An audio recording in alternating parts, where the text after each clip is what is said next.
Jessica Kumala Wongso terpidana kasus pembunuhan kopi sianida resmi dinyatakan bebas bersyarat pada hari Minggu 18 Agustus setelah menjalani hukuman penjara selama lebih dari 7 tahun.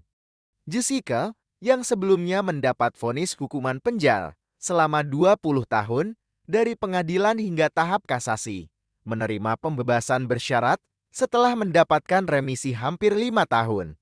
Kepala Kelompok Kerja Humas Direktorat Jenderal Pemasyarakatan, Dedi Edward Eka Saputra, menjelaskan bahwa remisi yang diterima Jessica diberikan karena ia menunjukkan perilaku baik selama menjalani masa hukuman.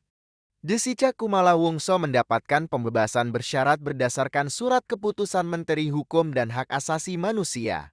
Sejak tahun 2016, Jessica telah menjalani hukuman di Lapas Perempuan Kelas 2A Pondok Bambu, Jakarta Timur.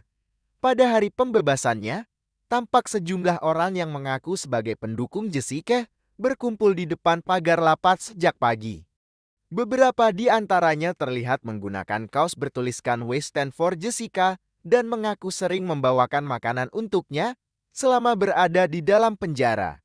Pengacara Jessica, yang merupakan bagian dari tim hukum Otto Hasibuan, juga terlihat berada di dalam gerbang lapas saat Jessica menjalani pembebasan bersyaratnya. Kehadiran pengacara dan pendukung ini menunjukkan adanya dukungan yang signifikan bagi Jessica selama masa hukumnya.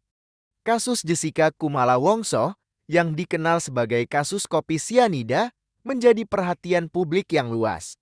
Kasus ini melibatkan pembunuhan Wayan Mirna Salihin pada Januari tahun 2016 di sebuah kafe di Jakarta, yang diduga dilakukan dengan racun sianida yang dicampurkan ke dalam kopi Mirna.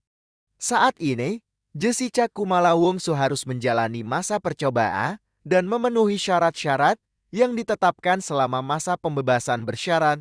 Pemerintah dan lembaga terkait akan terus memantau kondisi dan kepatuhan Jessica selama periode ini.